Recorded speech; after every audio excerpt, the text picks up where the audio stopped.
আসসালামু আলাইকুম, সবাই কেমন আছেন? আমি আলহামদুলিল্লাহ ভালো আছি। তো আজকে হঠাৎ করে বিকেলে ঘুরতে বের হলাম। আসলে জায়গাটা কোথায় কি সবকিছু আপনাদের সাথে আস্তে আস্তে বর্ণনা করব। তো এই জায়গায় আসলে আসার যে সিস্টেম হলো, এটা বর্ষাকালে আসলে সবচাইতে সুন্দর। নিচে প্রচুর পরিমাণে পানি থাকে। যখন পানিটা শুকায় যায় দেখা যায় যে চর এলাকায়, যেটা পুরাটা দেখা যাচ্ছে এটা চর, একদম চরের মতো। এটা একটা রুফটপের একটা রেস্টুরেন্ট।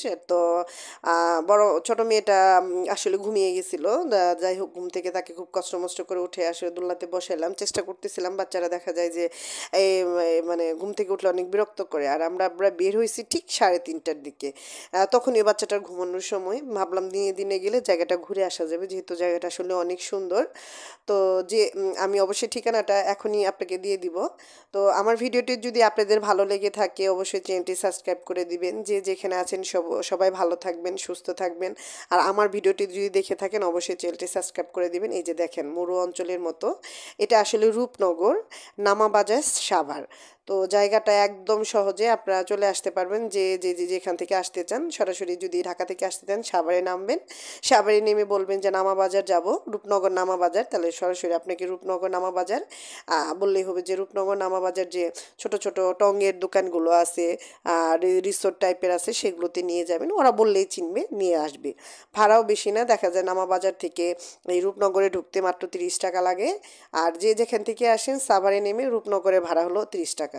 তো আমরা আসলে খাবারটা অর্ডার করে, এখানে বালুর মতো চট টাইপের আছে, এখানে আসলে আমরা একটু ঘোরাফেরা করে নিলাম, একটু দৌড়াদৌড়ি করলো বাচ্চাটা। তা আমরা আবার উপরে চলে গেলাম, যেহেতু আমাদের খাবারগুলি হয়ে গেছে। তো এখানের খাবার নিয়ে আসলে কিছু মন্তব্য করব, অবশ্যই করব, যেহেতু আপনারা আসবেন, বেড়াতে আসবেন। বেড়ানোর জন্য খুবই সুন্দর একটা জায়গা, খুবই সুন্দর একটা প্লেস। বিশেষ করে বর্ষাকালে অবশ্যই আসবেন। এই জায়গাটা মনোমুগ্ধকর, কিন্তু খাবারটা একদম একদম একদমই বাজে এখানকার। এখানকার স্যান্ডউইচ খাই আমি সারা জীবনের জন্য, স্যান্ডউইচ ভুলে গেছি। এখানে শর্মা খেয়েও সারা জীবন আর শর্মা খাইতে ইচ্ছা করবে না, এতটা বাজে একটা খাবার। এখানে রিভিউ শুধু এতটুকু দিব, সবাই বেড়াইতে আসবেন, কেউ কোনোদিন খাবার খাবেন না। নিচে পারতপক্ষে আপনারা নিচে গিয়ে আপনারা চাইলে চা, ফুচকা, আপনারা দই টই সব কিছু খেতে পারেন, কিন্তু এখানে কোনো ধরনের খাবার খাবেন না, একদম বাজে খাবারটা। তো আমি এখন রেস্টুরেন্ট আপনাকে দেখাই দিব। এই যে এখানে restaurant, live kitchen restaurant, Chinese restaurant এটা। জায়গাটা খুবই সুন্দর। রেস্টুরেন্টে আসলে আপনারা দেখবেন যে খুব সুন্দর একটা প্লেস।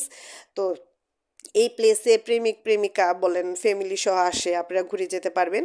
খুব ভাল লাগবে, পরিবেশটা খুব দারুণ, কিন্তু খুব সাবধান, এখানে বাচ্চাদেরকে একা ছাড়া যায় না।